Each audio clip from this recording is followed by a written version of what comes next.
Hello everybody, I'm Raphael Perry and it's time for some more Swordhaven.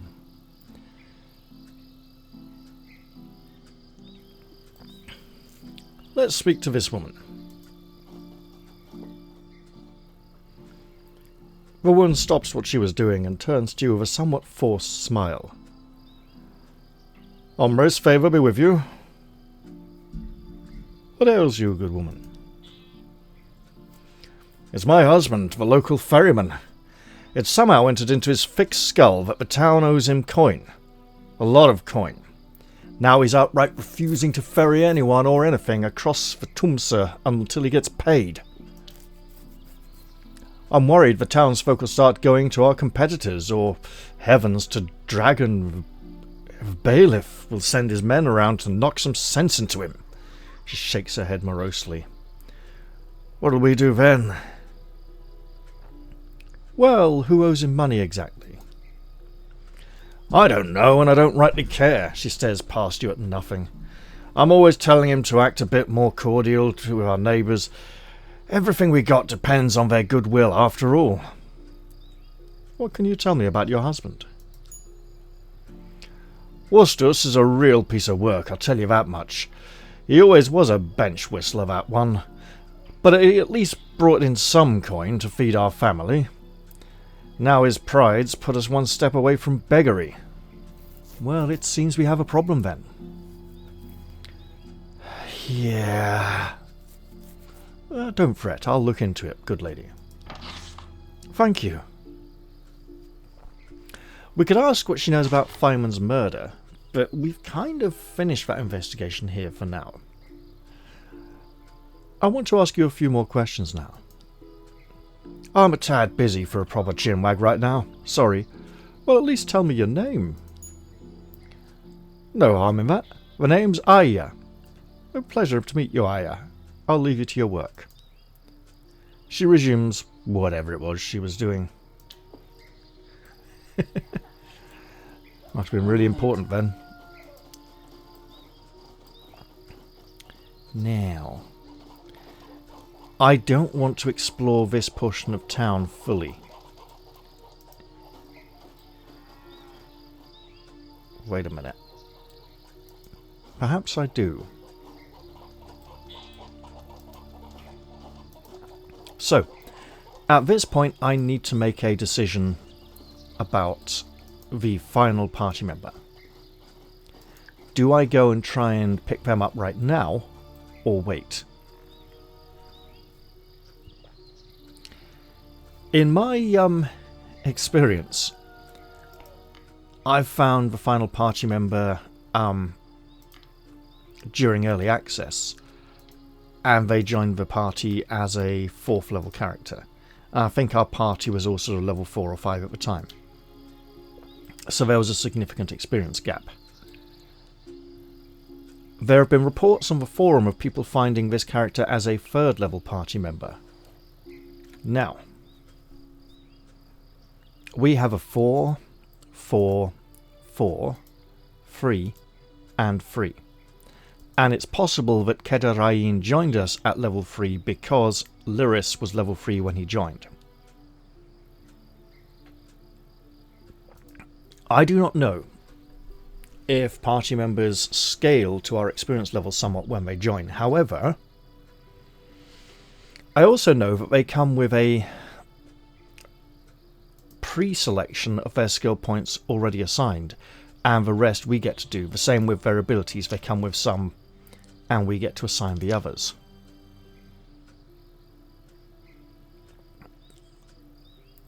If we go and collect this final party member, we will gain experience points doing so, and if they join at the lowest party member level, at level 3, there will be a gap.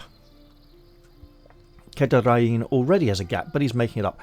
And the thing is, how much is a level in this game? It's like 15 skill points and half an ability point, right?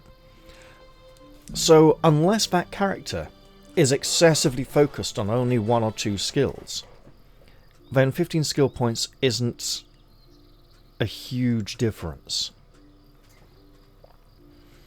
Can we defeat foes that are 1 level higher than us? Yes. Can we defeat foes that are 3 levels higher than us? Probably not so much, right? We're not sure how much difference between level 3 and 4 is, for instance, for example. I mean, yeah, there's a little bit more health. Stamina doesn't increase. So, if I do all the things on this side of the river,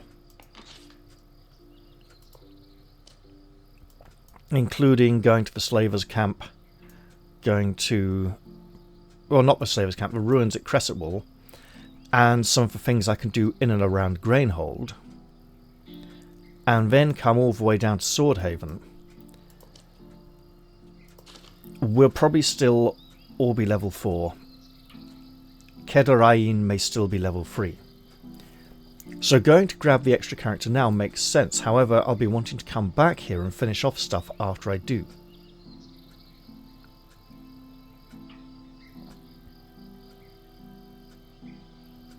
We do have a task.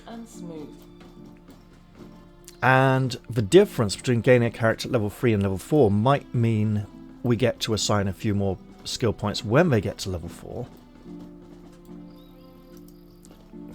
So I think it is worth making the effort.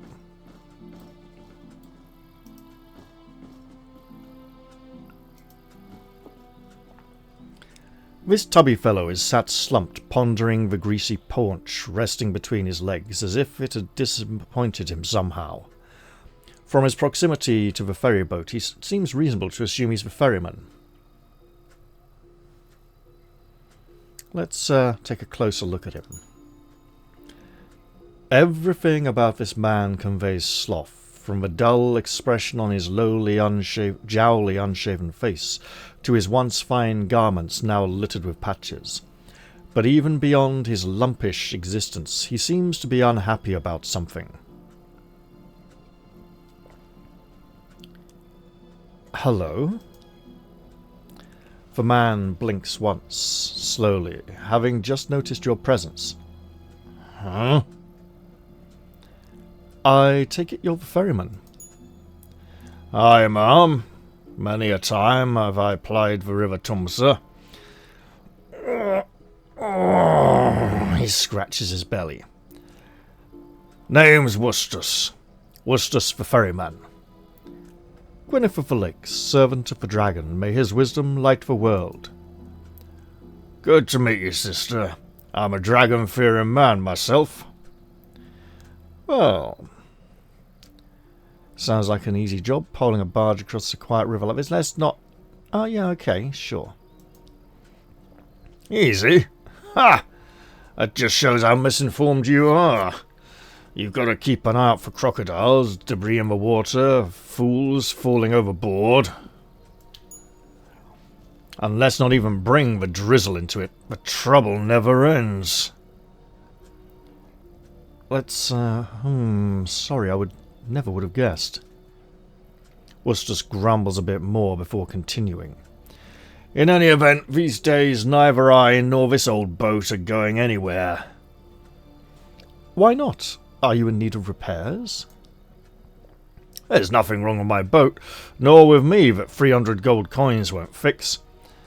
That's what that fex-dratted Wadelot owes me, and until I'm paid, I'm not shifting from this spot right here.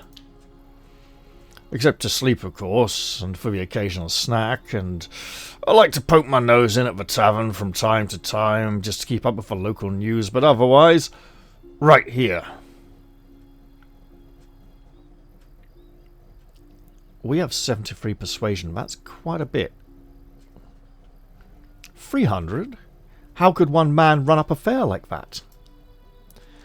After the last rainy season, Grainhold suffered a massive flood.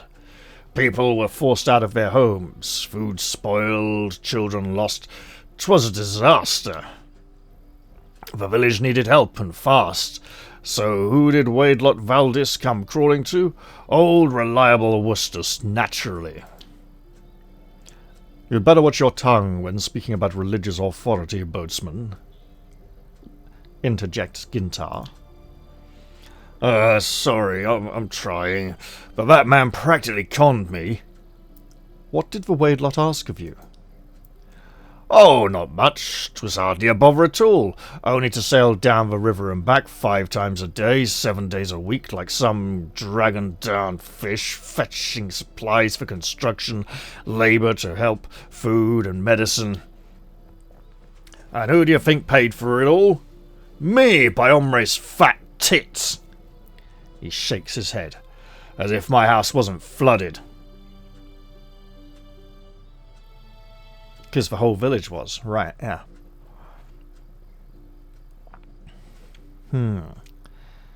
Let's see. What does Grainhole's Wadelot have to do with this? Isn't this the headsman's job to manage the village? Yeah, it is. Matters of faith require me to get to Swordhaven post-haste. Therefore I must insist that you take the helm. I may even sweeten the fare a little, if it is reasonable, so as a bribe. Grainhold must depend heavily on her trade with Swordhaven. Surely the people here won't put up with this interruption for long. You know what? Let's ask what the Wadelot's got to do with this.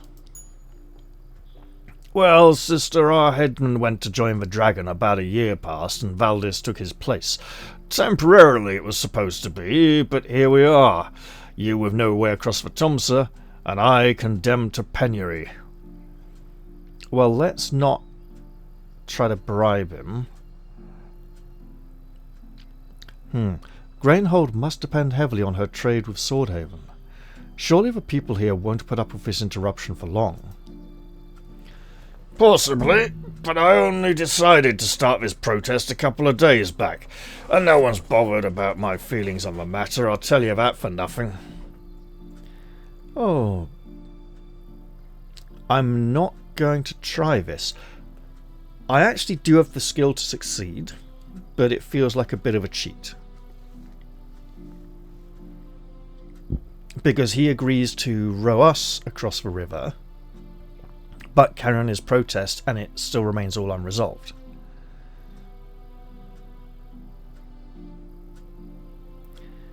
I've no interest in your quarrel for Wadelot. You can either shift that fat arse of yours and take me across, or it's gonna take a bath in the river and I'll ferry myself. Well, that's not...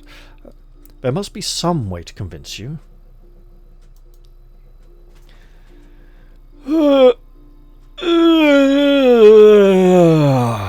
You could always get the Honourable Wadelot to pay his debt. Or maybe our miller, Girinor, will like to chip in. He's my biggest customer after all. Very well, I'll talk to them. Don't fash me one way or t'other. I'm not moving until that account is settled in full. The temple is somewhere over yonder. You can see its towers, right? As for Girinor, he lives west down the river. No, he doesn't. The mill's to the east. Got it. I'll talk to you later. Right.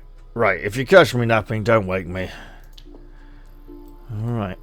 What a productive individual. We'll leave him to it. I'm just gonna scope this out. There's some soap here. And a woolen cloak. A lot of soap, in fact. I have a suspicion that it relates to something.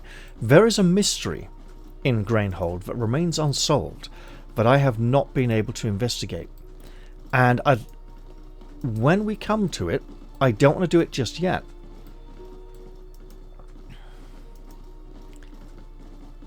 There's... I'd like to know if any of you who've played this game have been able to investigate this, because it has really bothered me. Fine, I'll do it. And it's the matter of the Wadelot's wife's hair.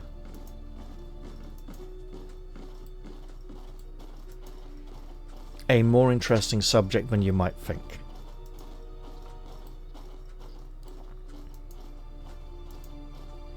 So let's go visit the Wadelot.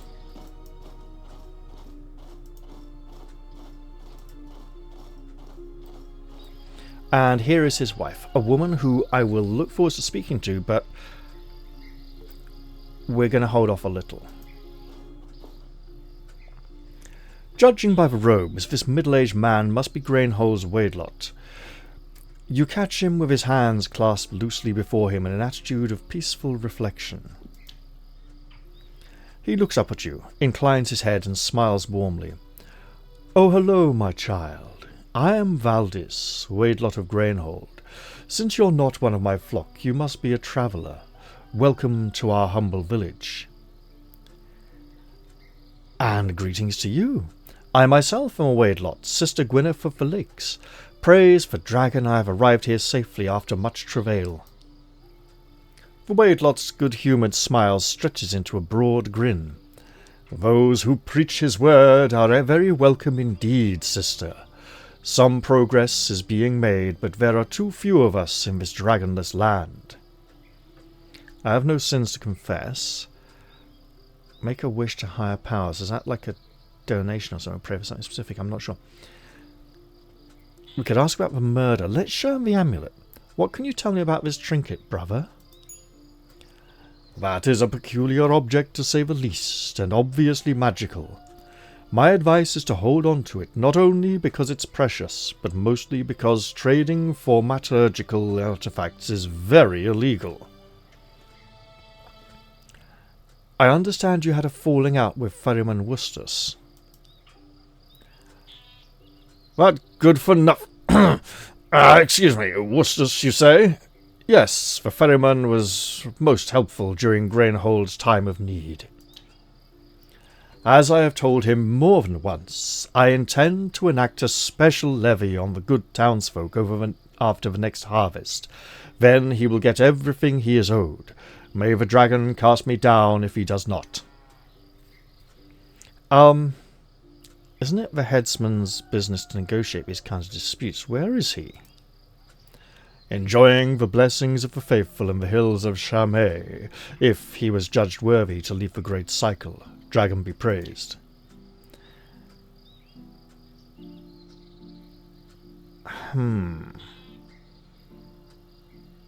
I needn't remind you that a Wadelot shouldn't bother himself about money.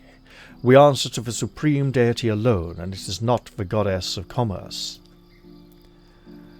You would lecture me on matters of faith, sister, and standing in my own benefice, no less? So the passage of coins through your hands, the authority you wield over these citizens' lives, do not tempt you away from the righteous path? Naturally. All our lives we are tempted, but as the shepherd to his flock, I strive to resist the lure of worldly things. I accepted the position of headman temporarily in order to help the community in whatever way I am able. Nothing more. There is a hint of defensiveness in his voice. I am sorry for doubting you, brother. Will you join me in prayer that we shall both remain steadfast in our faith? Oh, damn it all! I can't pray with you for your suspicions are correct. Valdis buries his face in his hands for a moment as he struggles to control his emotions. Well, I have strayed from the dragon's ways and extended my tenure as headman out of pride and nothing more. He looks up at you. But I promise I will repent my weakness. You must repent, and here is a good place to start. Pay Wustus. You are right, but I don't have 300 gold. Half is all I can raise right now. Will you speak to the ferryman for me? Promise him I'll gather the 150 gold as soon as I'm able. He'll receive the balance after the harvest, as promised.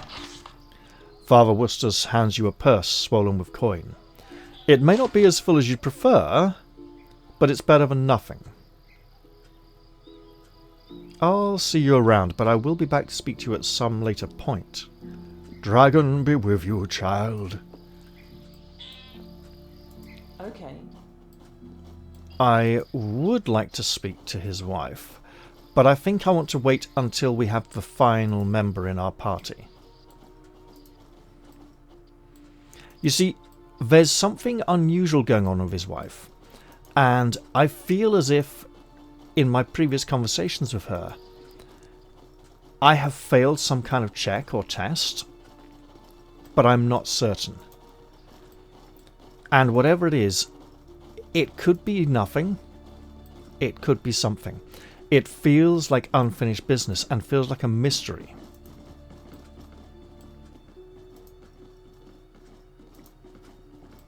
But for now,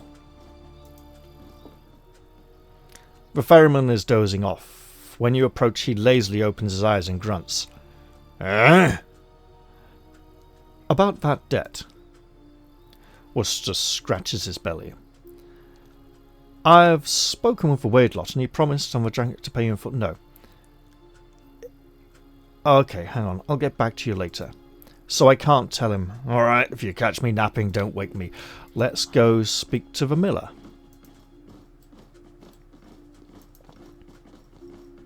Now, when we return here, I will absolutely speak to the Wadelot's wife and investigate the rest of the town. But for now, I'm obviously trying to gain as little experience as possible on the way to picking up another companion.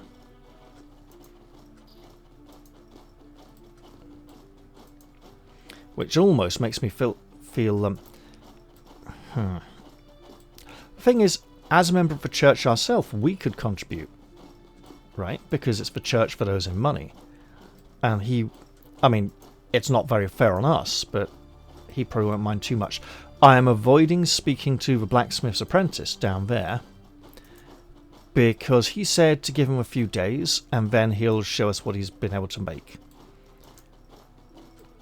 And I don't want to rush it.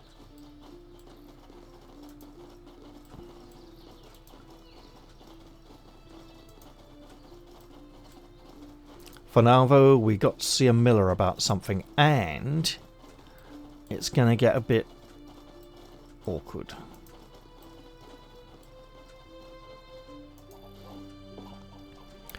The miller acknowledges your presence with a slight nod.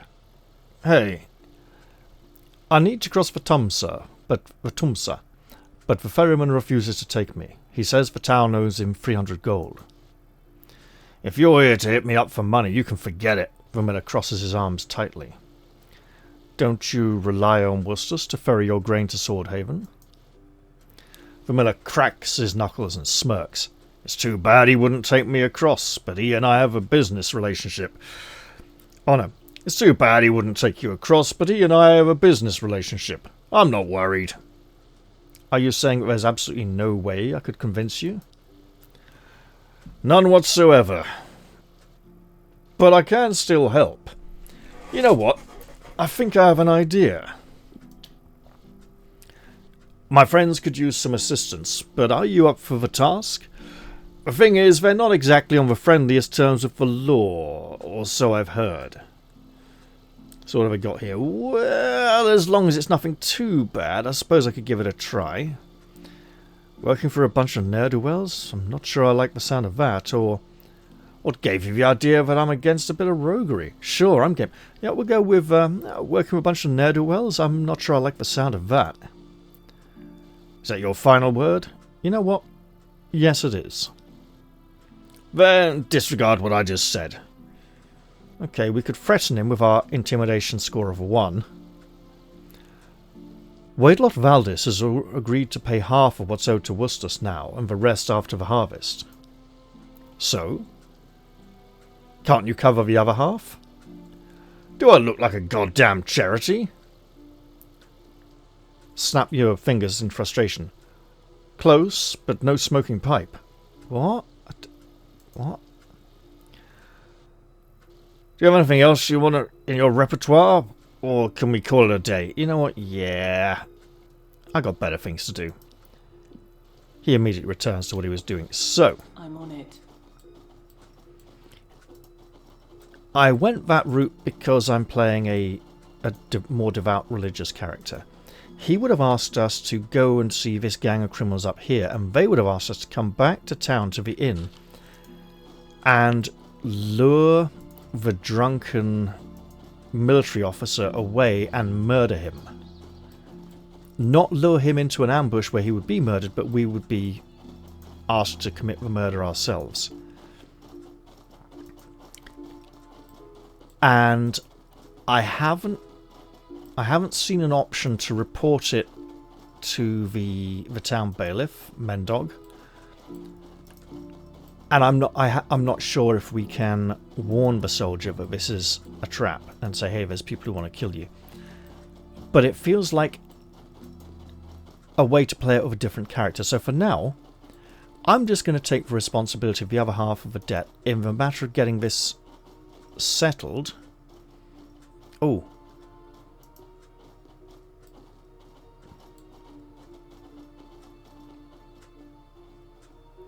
Okay, no. I was just checking if we could let her know about the situation that part of the debt is being paid.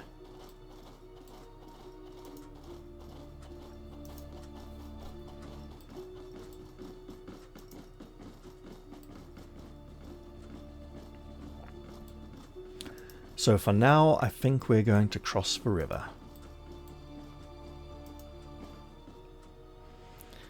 The Ferryman greets you with a loud yawn.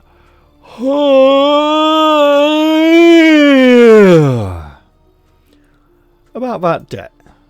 Wustus scratches his belly. Here's your money. 300 dinars, just like you told me. At the sight of so much gold, the dullard's eyes light up like a pair of bull's-eye lanterns. Thank you kindly, ma'am. We sail at your convenience. And no charge for future trips either. From now on, you can come and go as you please. As for the rest of the villagers, I guess I'll be helping them too.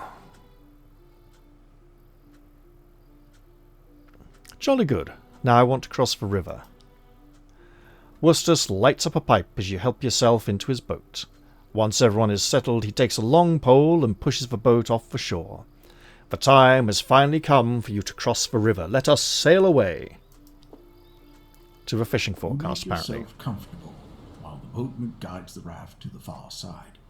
To the west, the high mountains kiss the clouds, while to the east, the river flows gently into the stormy sea.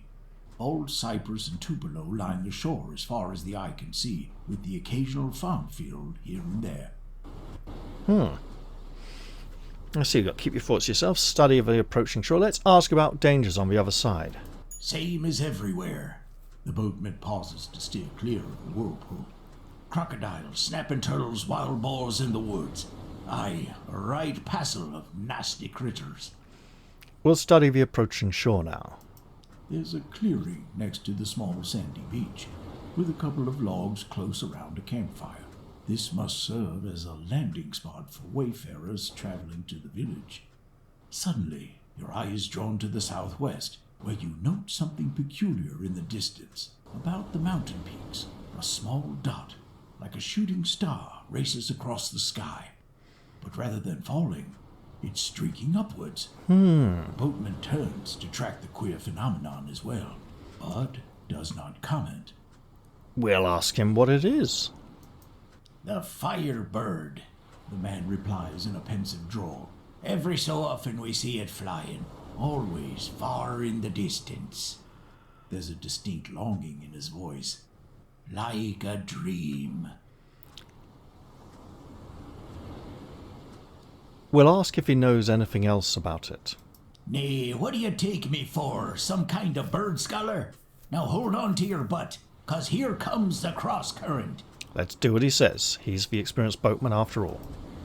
The bright dot vanishes into the clouds, and you concentrate all your attention on remaining on the raft, as much as you need one.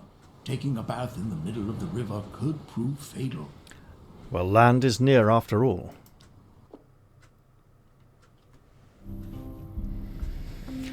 And we have now crossed the river. There is a location here which would be nice to visit, but for now let's just follow the road. You come across a merchant caravan. Do you wish to stop and trade? Yeah, let's see what they got.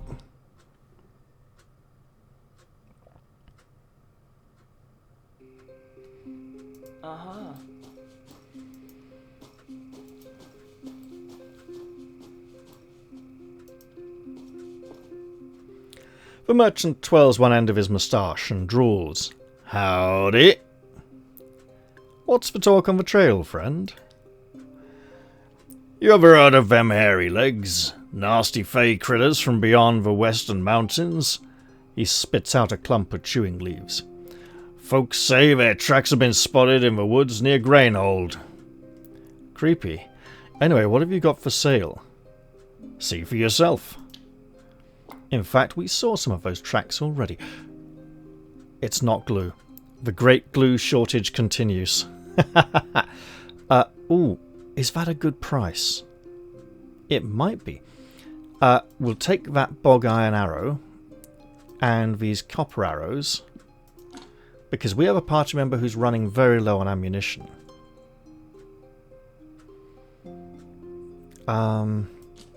Sell that. These.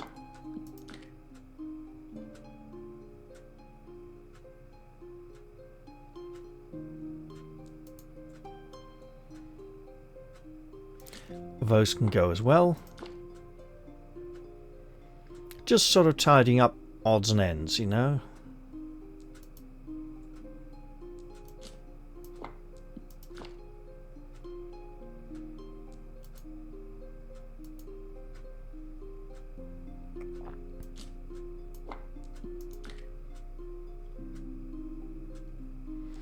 And since she's the archer, there we go.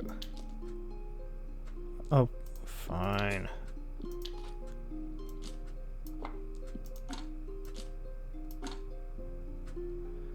There we are.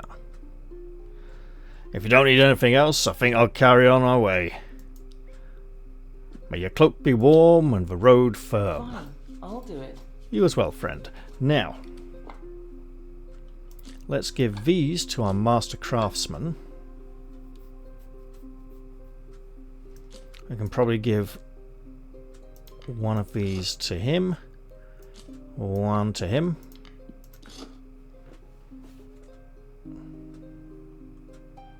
And what else now? Let's be upon our way.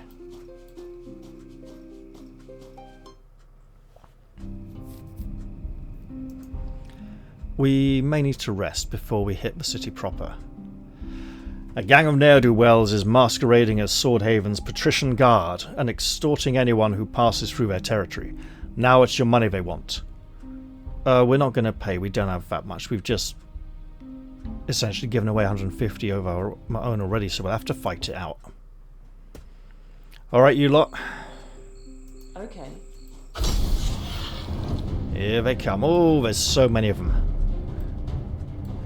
Well, he's just wandered into arrow range. Time for a bruising. You're going to be peppered with shafts, friend.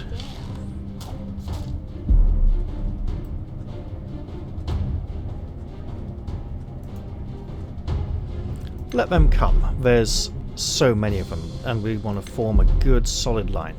You can move out on the flank a little until we have a better idea what we're up to. Ooh, Kedarain, you may have prey. Then again, we should remember our barbarian friend is rather low on protective gear. But he hits like a mule. All foes have now been identified. Let us... What are you shooting? Still more copper. Yes, because you swapped over. Got it. Well, this one's already wounded.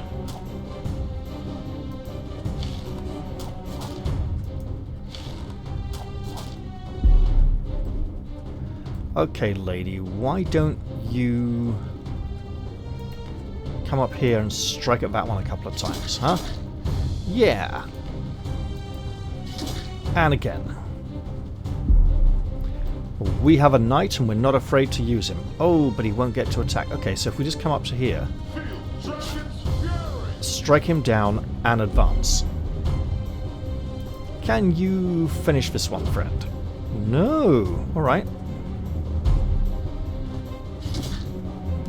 So he also has the double strike ability. Wonderful. It's... Okay, he's not going anywhere for a while. Oh, he can just shrug it off. Right. Oh. There we go. Yeah, come face us.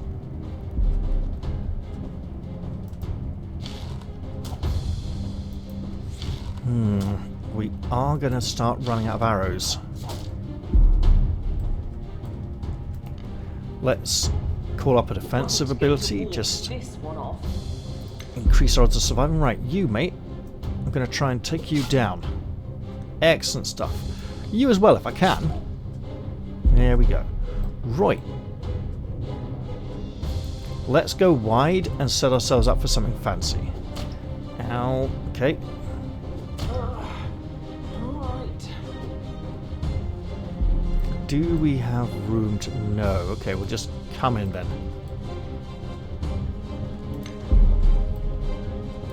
Might as well shoot that last arrow.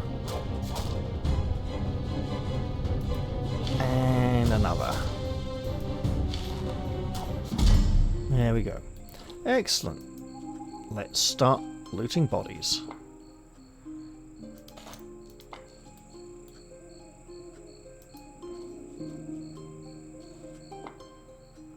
Oh, she's going to be overburdened, isn't she, pretty soon? Right. So what have we here? 2 daggers. She can carry them. And the ring. Some chewing leaves. We got a couple of copper arrows back. That's nice. Enamel brooch. A couple of battered swords. Not as good as our crappy copper sword. Oh, bog iron sword. No wonder. Right. And a cloak. Well, who could... Sure. There we go. Right. Now then. Let's put those there. Might as well use them while we got them, eh? Ooh, hogweed. Okay, let's gather that up before we move on.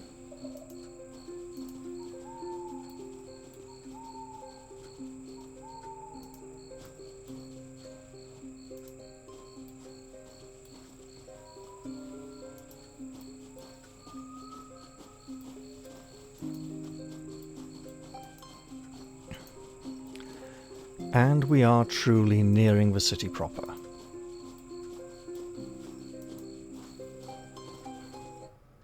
It may be worth resting before we arrive. We'll probably be tired by then anyway.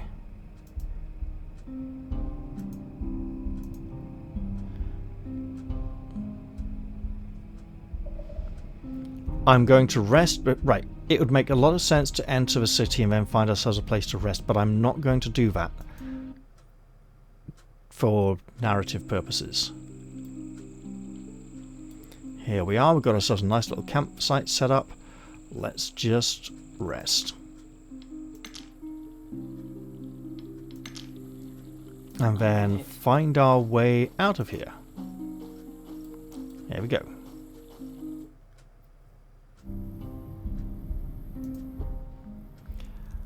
A merchant caravan? Sure, let's see what they got.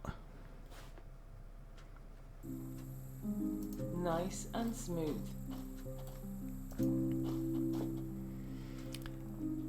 Ah! Merchant twirls one end of his moustache and draws. You want to vend something? What do you got for sale? Odds and ends, all sorts of stuff.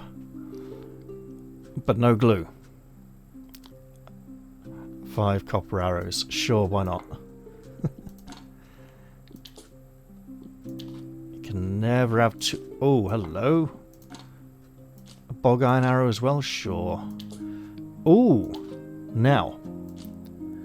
Are these good prices?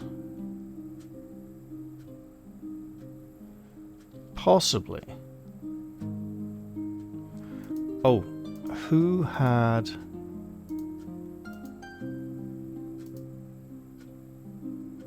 Could have sworn it was... Right. 10 of those for 88 is pretty good.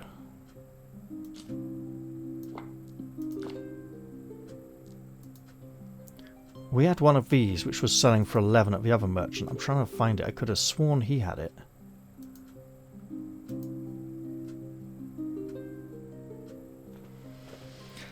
Now I don't see it anywhere. That is bizarre. I don't believe we sold it already. This was selling for 12, so same prices. That's kind of a benchmark. Oh, there, 11. Sure, throw that in as well. Why not? So if we do that then, blacksmith's hammer or draw knife. How are we doing? We got 3 of those already. And 1 of those. Okay. I think that settles it then. Excellent. Is there anything else you need? No, not really. I'll be on my way. The great city lights await.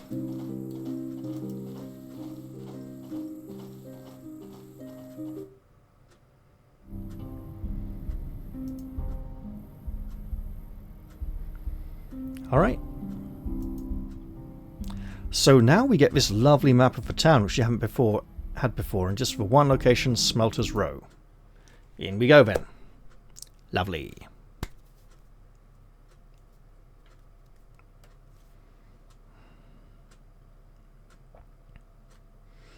So the nice thing about Wustus the Ferryman is he can keep us in Grainhold long enough for us to dedicate time to investigating the murder. If we were inclined to leave, we can just think, oh well, might as well look into this while we're here. I've spotted something. And what's that, sister? A whispering stump, eh? Oh, is it going to be a snake? It's a snake! Ow!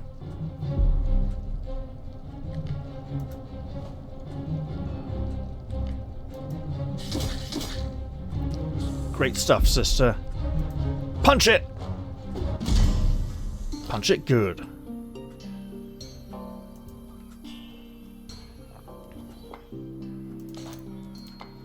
Let's head inside, past this sleeping guard. He's just, just slumped at his post, snoring away happily. And because I'm trying to rush to the next party member, I'm investigating less than usual, let's say. I have an approximate plan of what I'll be doing.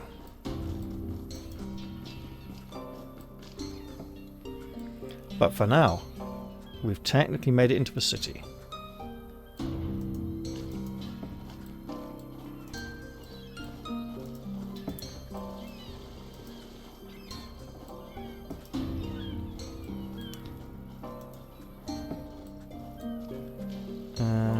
Not you. Can I get a hail dragon? Sounds like a sort of American thing to say. Right, you with the sledgehammer.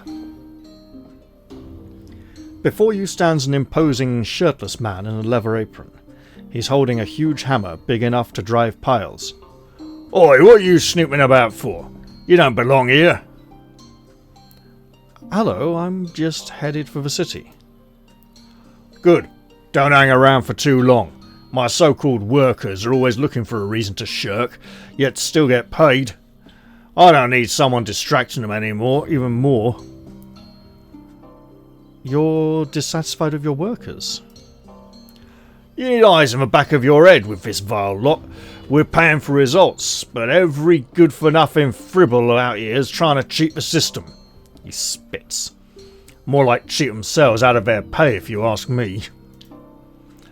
Bah! Take that afternoon farmer Gundur. The bally tosser's behind on his tasks, but no one seems to know where he is.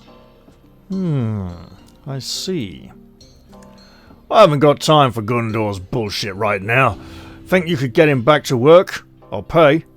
Well, I can try. Thanks, lass. I've got too much to do and not enough goddamn time, he mutters to himself. All these muppets running around but getting bugger all done. I'm sure that idiot Gundur must be around here somewhere.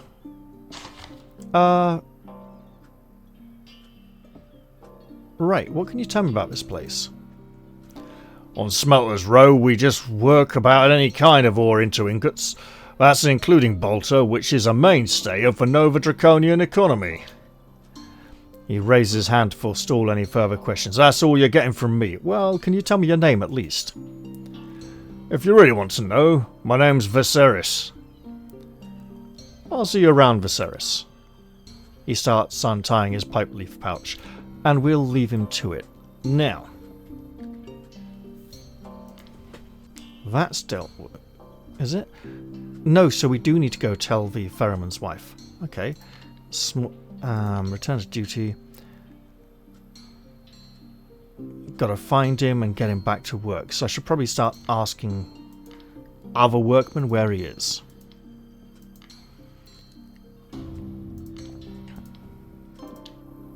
But with that, I'm not going to go looking for him right now. I will head in this direction.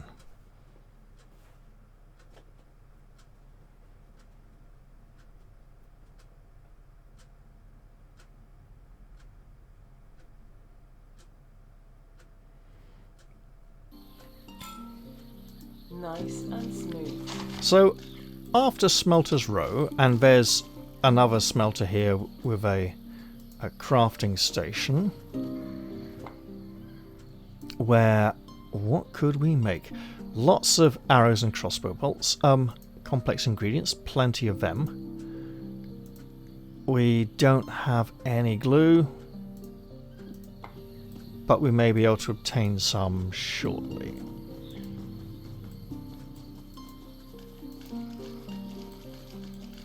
We appear to have made it to a marketplace with many a market stall, and we should check for prices we can sell things for here. For now though, I reckon I'm going to end this episode here. I'm not entirely sure when I started recording, but narratively, arriving at the city is a pretty good point to resume the next episode. So I hope you'll enjoy this one, and I'll look forward to seeing you all in the next one. I'll say goodbye for now, and cheerio everyone. See you all soon.